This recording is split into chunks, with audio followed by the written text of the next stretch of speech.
Voilà, bonjour à tous, bienvenue dans cette nouvelle séquence didactique, cette petite vidéo qui, je l'espère, vous aidera à comprendre un certain nombre de choses sur les bases des mathématiques. Voilà, nous on va s'intéresser aujourd'hui aux nombres, les nombres qui, comme je vous le rappelle, sont composés de chiffres, et surtout à voir comment à un certain moment on les nomme, comment on nomme ces nombres. Quand vous voyez un nombre, il faut pouvoir le dire.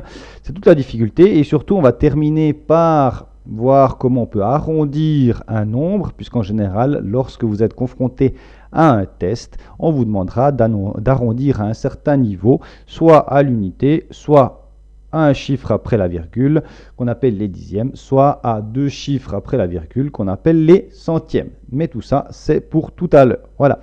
Alors, pour nous faciliter la tâche, l'idéal, c'est en général d'inscrire ces chiffres, les chiffres du nombre dans un tableau. Donc, pour les repérer, en général, on fait toujours attention à la virgule où elle est placée. Si vous n'avez pas de virgule, on prendra l'unité. Grâce à ça, on sait qu'il y a des chiffres à gauche de la virgule et des chiffres à droite de la virgule. La virgule ici qu'on met en évidence. À gauche, vous avez le premier chiffre qui est celui des unités, ensuite celui des dizaines, celui des centaines. On passe à un autre palier, on arrive aux unités de 1000, aux dizaines de 1000, aux centaines de 1000 et aux unités de millions pour un nouveau palier. Si maintenant on passe à droite de notre chiffre, enfin de notre nombre ici, on trouvera les dixièmes, vous verrez tout à l'heure que c'est important, suivi par les centièmes et finalement les millièmes. En général, on ne va pas beaucoup plus loin. Dans l'explication, on s'en tient au millième et on arrondit au maximum au millième. Voilà. Ces nombres, pour en faciliter la lecture, en général, on les répartit par groupe de 3. Là, vous voyez, je les ai encadrés par deux traits rouges. Donc voilà, ici, vous avez ce premier groupe qu'on appelle le groupe des unités. Il est suivi par un deuxième groupe, le groupe des milliers, et un troisième groupe, le groupe des millions. Voilà. Tout ça pour nous faciliter la lecture, on va voir un petit peu comment ça se passe. Ici, on reprend notre nombre. Vous voyez, j'ai mis en évidence le groupe des unités en orange, le groupe des milliers en bleu et le groupe des millions en violet. À droite, il nous reste l'autre groupe, ce qui se pose après la virgule. Pour en faciliter la lecture, en Suisse, on a mis en place un système de repères avec des apostrophes comme ceci. Vous voyez, on a le 3 violet, donc on va nommer ce chiffre simplement 3 567 000, 1000 puisque c'est le groupe des milliers, 324, le groupe des unités, virgule, il faut toujours l'annoncer s'il y en a une, 897. Voilà. Ça, c'est pour nous faciliter la tâche. Aux États-Unis et dans d'autres pays, on utilise d'autres systèmes de repères. En Suisse, on utilise ces apostrophes. Aux États-Unis, par exemple, on va préférer aussi des virgules en bas et des points à la place de la virgule. Mais restons là, à notre niveau, en Suisse. Voilà, passons à la partie la plus importante de notre démonstration, donc celle qui concerne les façons d'arrondir. Ici, on va d'abord essayer de voir comment on arrondit à l'unité. Donc, l'important, c'est toujours dans votre chiffre, une fois que vous savez où se trouve le chiffre des unités, je vous rappelle, c'est toujours le premier à gauche de la virgule, on l'identifie, donc ici le 2, on crée, on peut se représenter, si vous avez des problèmes, vous pouvez écrire à côté ou dessiner une barre avec les différents chiffres à l'unité.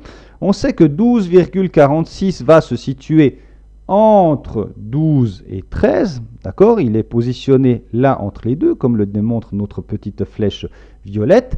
Maintenant, il s'agira de définir si à un certain moment, en l'arrondissant, arrondir, ça veut dire qu'on enlève tous les chiffres qui viennent après celui qu'on a déterminé. Donc, si on arrondit à l'unité, il ne devra plus rester que le chiffre des unités, c'est-à-dire ici, un chiffre qui sera compris un chiffre qui sera soit celui de 12, soit celui de 13, puisqu'on est au centre des deux. Alors pour savoir si, en arrondissant à l'unité, on va aller plutôt vers le 13 ou plutôt vers le 12, il y a une règle, d'accord? Ici, on sait que 12,46 est entre 12 et 13. Il faudra savoir si, en l'arrondissant, le résultat final sera 12 ou sera 13. Pour ce faire, passons à une diapositive suivante qui nous permet de continuer notre démonstration. il faut toujours, et ça c'est fondamental, prendre le chiffre qui suit. Ici un 4.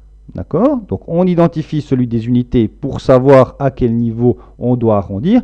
Mais après, pour savoir si on doit arrondir vers le haut, c'est-à-dire vers 13, ou vers le bas, vers 12, il faut prendre celui qui suit. Or, la règle est très claire. Donc ici, on a identifié le chiffre qui suit, qui est le 4. La règle qui dit, si ce chiffre est plus grand ou égal à 5, on arrondit vers le haut. S'il est inférieur à 5, on arrondit vers le bas. Ici, vous l'avez compris, il est inférieur à 5, donc on va arrondir vers le bas, c'est-à-dire que votre réponse finale sera ici 12. D'accord? Important. Prenons un autre cas de figure, toujours avec un chiffre assez similaire, donc 12,56. Donc on sait que ici le chiffre des unités est le 2, donc on sait qu'on devra arrondir soit vers 12, soit vers 13. Donc on regarde le chiffre qui suit, ici est le 5, on l'a dit. Si ce chiffre est plus grand ou égal à 5, ici il est égal à 5, on va arrondir vers le haut. Donc dans ce cas-là, on ira arrondir et notre réponse finale sera 13. Important. D'accord? Voilà. Pour vous exercer un petit peu, je vous propose d'essayer d'arrondir ces chiffres-là. Je vous propose surtout de presser stop sur votre appareil de lecture et d'essayer de trouver les réponses qu'on va regarder ensemble dans quelques secondes. Donc à tout de suite, pressez pause et essayez de faire les exercices.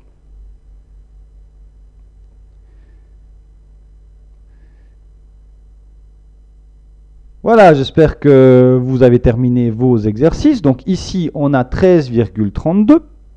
Donc on regarde, ici on doit arrondir à l'unité. Le chiffre qui nous intéresse, c'est le 3. Donc on sait que ça sera soit 12, excusez-moi, ce sera soit 13, soit 14. D'accord? On regarde le chiffre qui suit, c'est un 3. Je vous rappelle la règle. S'il est inférieur à 5, on arrondit vers le bas. D'accord? Ici le chiffre est 3. Donc la réponse sera 13. Le suivant, on a 442,612. On prend le chiffre des unités, qui est le 2 ici. Donc on sait que ce sera soit 442, soit 443. On prend le chiffre qui suit. Ici, c'est un 6. D'accord? On sait que 6 est plus grand ou égal à 5. Donc notre résultat final sera 443. Dernier exercice, je pense que maintenant vous avez compris. Ici, on a 0,412. Donc on sait que le résultat final se situera soit au niveau de 0, soit au niveau de 1. On prend le chiffre qui suit. Ici, on a 4. 4 qui est plus petit que 5. Donc notre réponse finale sera 0. Et vous avez le droit d'inscrire 0 comme résultat. D'accord? Bien. On poursuit. Maintenant, on va essayer de voir comment on arrondit au dixième. C'est exactement le même principe. Donc au dixième, je vous rappelle, c'est à un chiffre après la virgule. En général, on vous demandera toujours d'arrondir au dixième, mais on peut vous demander aussi d'arrondir au centième. Pour ce faire, il suffira de remettre en place les mêmes principes ici. Donc voilà, première étape, il faut chercher le chiffre des dixièmes. Vous savez maintenant que le chiffre des dixièmes est celui qui est à droite de la virgule. Donc ici, on a le 7. D'accord? Donc, si à un certain moment vous voulez placer ce nombre-là sur une grille des nombres, en mettant toujours les nombres à la suite par rapport au dixième, vous saurez qu'il viendra se placer entre 72,7 et 72,8, comme nous le montre la petite flèche violette ici représentée. Donc, notre réponse finale, ce sera soit 72,7, soit 72,8. Vous n'avez pas d'autres possibilités. Maintenant, même principe. On continue. Donc, pour arrondir, il faut regarder le chiffre que vous avez à droite. D'accord? Ici, on voit que le chiffre qui est à droite est un 1. Donc, quelle est la bonne réponse? Puisque ce chiffre-là est inférieur à 5, la réponse, on arrondit vers le bas. Donc, on va arrondir à 72,7. Parfait. Bien, autre cas de figure, même situation. Donc ici, on a 72,786. Donc vous reprenez votre chiffre des dixièmes, qui ici est un 7. Donc on sait que la réponse finale sera soit 72,8, soit 72,7. On regarde le chiffre qui suit, ici est un 8. Vous l'avez compris, si le chiffre est supérieur ou égal à 5, on arrondit vers le haut. Donc dans notre cas, ici, ce sera la réponse 72,8. Voilà, pour terminer, encore une petite série d'exercices. Donc le but, c'est d'arrondir ces nombres au dixième. Donc 4,332, 442,672 et 0,012. Je vous laisse quelques instants. Vous pouvez presser pause sur votre appareil de lecture, essayer de trouver les résultats et on se retrouve quand vous aurez repressé sur Play. Donc partons de 4,332. Donc ici, on sait que le chiffre des dixièmes, c'est le 3. Donc il s'agira, la réponse finale sera soit 4,3, soit 4,4. Pour ce faire, il faut toujours regarder le nombre qui suit. Ici, un 3. On sait maintenant, on connaît la règle. Si le nombre est inférieur à 5, on arrondit vers le bas. S'il est supérieur à 5, on arrondit vers le haut. Par conséquent, 3 étant inférieur à 5, la réponse sera 4,3. Même chose chez celui qui suit, donc on a 442,6 ou 442,7. On regarde le nombre qui suit, ici le 7 qui est supérieur ou égal à 5. Notre réponse finale sera donc 442,7. Dernier exemple, ici on a 0,012, donc ce sera soit 0,0 ou soit 0,1.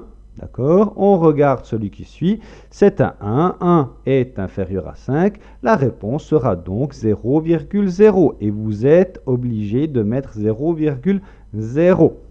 Voilà, j'espère que vous avez passé un bon moment, que ça vous a permis de comprendre quelques éléments sur les nombres, les chiffres, les façons de les lire et surtout comment les arrondir.